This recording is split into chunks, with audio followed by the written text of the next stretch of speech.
I'm not a white person. But I play one on the phone.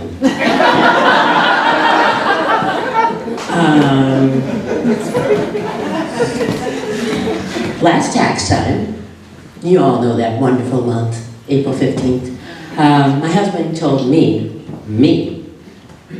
that I need to make at least $500 more a month. Not we. It's kind of funny because we're both self-employed, so I don't really know how that works. But when it comes to marriage, I'm a socialist.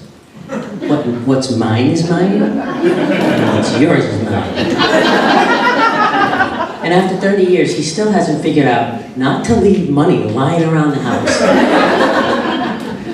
But he never wonders where the new stuff come from. So we're just gonna let it go. So anyway, after a certain age, I hope you realize, as well as I do, that you need to work smarter, not harder. Yeah. So I decided I was gonna get a roommate.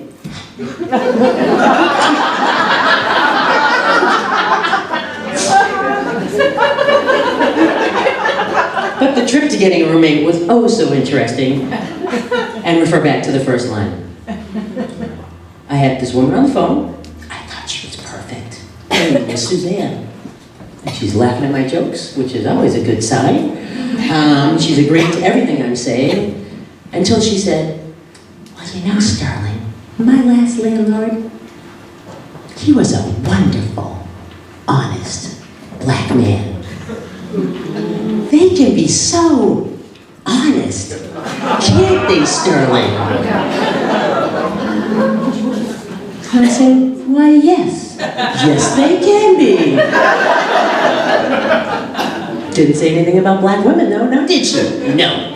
Therefore, I said, well, just because we have one in the White House, does that mean we have to trust all of them? She's not living with us. When I was in college, I did phone sales for a health club.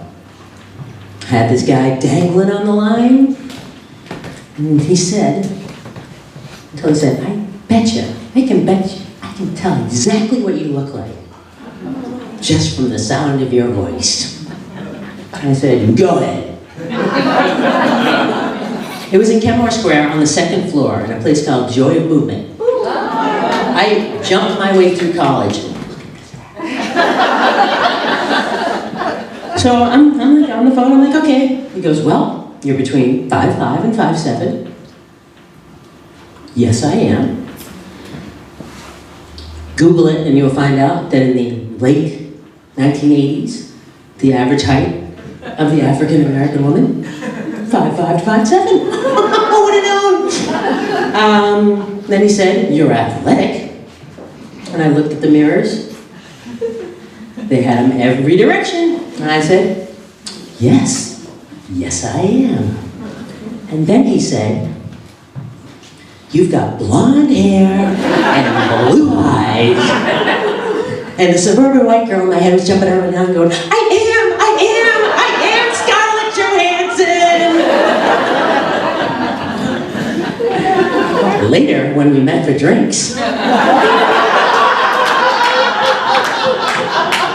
it was the 80s, that's what you did back then. He was taken aback. And he may not have gotten a scarlet, but he did get a little whoopee. A couple of years ago, I had colon cancer. First colonoscopy.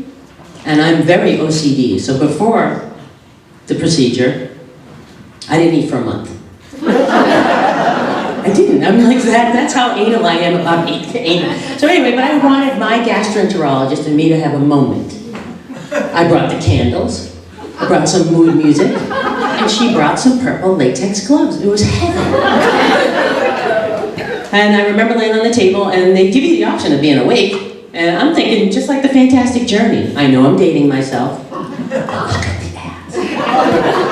So I'm a lot older than I look, but the Fantastic Journey, it's about traveling through the human body on a little submarine with all those cute guys. Oh, it's lovely. And that's what I thought my colonoscopy was going to be like. Come laying there on the side, and I'm like, la la la. And she goes, oh, that's, and I can, you get the camera, and I'm like, oh, that's kind of cool. And she's like, well, that's a polyp. Boop.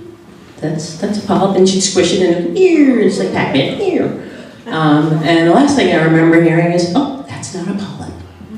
And I woke up. Which is fine, it's all right, I'm here, it's okay, it's good, it has a happy ending.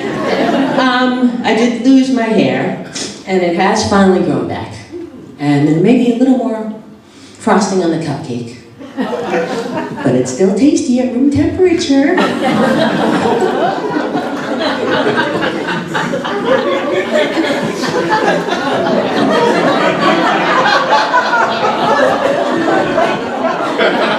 And I'm an exceptional optimist, so I was always trying to think of the good things that happen with cancer. And one of the good things is that I can now fit into my skinny jeans. I'm wearing them today. And the only thing I have to worry about is when I sneeze. I don't really have to worry about camel toe, because when I sneeze, I may have to worry about colon blow. Or when I laugh. And that joke was brought to you by Depends. What's she wearing? Oh, it depends. Now in G-string. And I did used to have really, really long hair. I mean, well, long, not long, think black. It wasn't high, it was long, I had dreads. Took me years and years to get them past my shoulders. And I was in the shower one day, and this was after my final chemo treatment, and I'm la la la, oh, herbal essence, oh.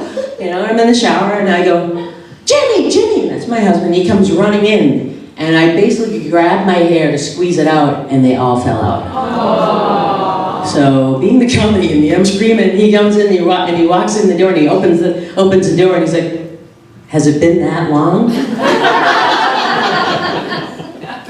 And I said, why, yes, it has, but that's okay. Cupcake.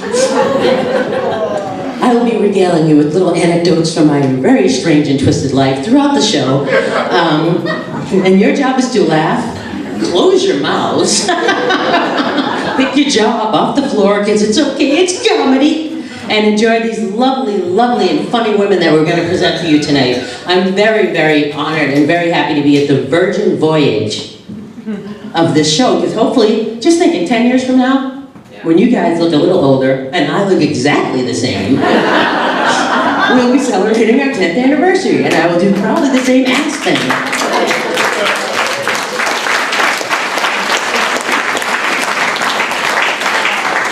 So you have 10 years to get your asses in order and rock that body like I know you can. Remember the 80s? Come on, Jamie, here we go.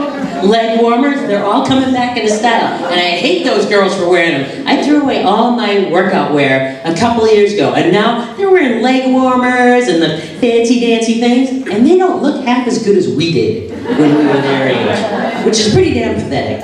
So let's get the hell out of Dodge when they start running for office. I'm looking at you over there. But anyway, for our first